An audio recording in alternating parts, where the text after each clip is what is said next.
Hello church, here we are in 2 Chronicles 21 and in the whole book of Obadiah. Here in chapter 21, I want to point out something. God is not thwarted by the wickedness of people, and his plans will prevail even though people are wicked. And here we get a good chance to see that in action.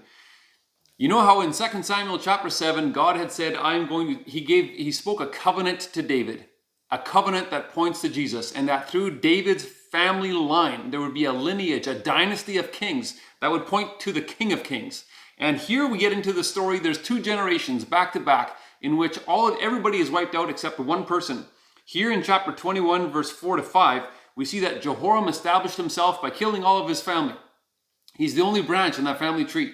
And then the next generation, if you look at verse 16 and 17, you can see that the Lord roused up Jehoram and the hostility of the Philistines and the Arabs to fight against Jehoram, and everybody is wiped out except, again, one guy. And so you can see that even though there are wicked people here and judgment that needs to happen, God is maintaining his sovereignty and fulfilling his covenant with David that he talked about in 2 Samuel chapter 7 that points us to Jesus even through these wicked people.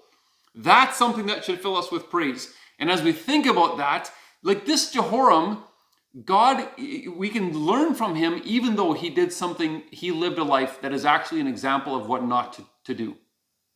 We can see that he was leading people in verse 13, but he ends up passing away, and it says in verse 20, to no one's regret. Wow, nice legacy, hey? This guy passed away and no one cared. They were actually quite happy he was gone. That's the legacy he had. But here's the thing, church.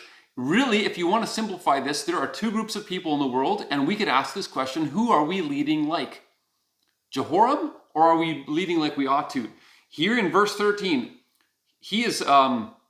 Elijah has a stiff word for Jehoram, and he says, "You have led Judah." Jehoram was not a good man, but he did lead people. You and I are also leading people, whether we're doing a good job of it or not. The question is, are we doing a good job? Right?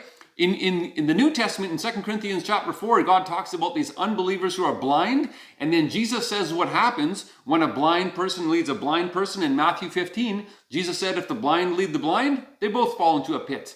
That's one way of leading. In Matthew 5, the other way of leading is if you've seen the light, you're not blind anymore, you've seen the light. Where do people like that who have seen the light, they become the light of the world? Where do they lead people? According to that same passage in Matthew 5, they lead people to end up praising the Lord. And so you and I can park there already and ask the Lord this question: are we leading people closer to God or away from him? You could ask that question to Jesus. But because the reality is, church, that you are leading people, whether you realize it or not. Let's lead like he wants us to lead. And then you might wonder, why on earth are we suddenly reading this little story or book of Obadiah, the book that he wrote? And the connection is here in 2 Chronicles 21. In verse 8 to 9, we see that the Edomites are rebelling against Judah. And then in verse 16 to 17, when Judah comes under attack, they are simply sitting by idly and doing nothing about it. And that's what we read about when we read Obadiah. In verse 10 to 14, we can see that's exactly what they are judged for. They are standing aloof. They are doing nothing. In fact, they're looking down on and even rejoicing over their brothers in Judah in their destruction. And so then Obadiah is written not just to God's chosen people are the Israelites, but Obadiah is written to the people in Edom. That's the people of Esau. And so what do we see here? We see that the day of the Lord is near for all generations. The day of the Lord is near for all nations. And that's what you see in verse 15. Church, the day of the Lord is not just true for Israel, and is not just true for Christians. It's not just true for Canada or the United States. The day of the Lord is the same for all nations, because the truth of the matter is this, that according to Matthew 25, Jesus said one day he will gather all the nations before him.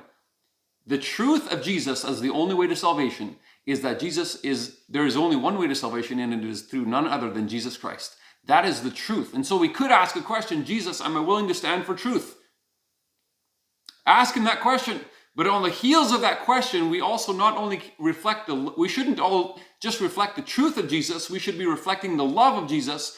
And the love of Jesus is also talked about in regards to all the nations, because in Matthew 28, Jesus gave the Great Commission and he said, go teach and make disciples of who? All nations. And so if we're willing to stand for the truth of who Jesus is as the only way to salvation, we ought to then also reflect the love of Jesus and go and reach the nations. And so then we also have to ask this question based on Obadiah verse 15.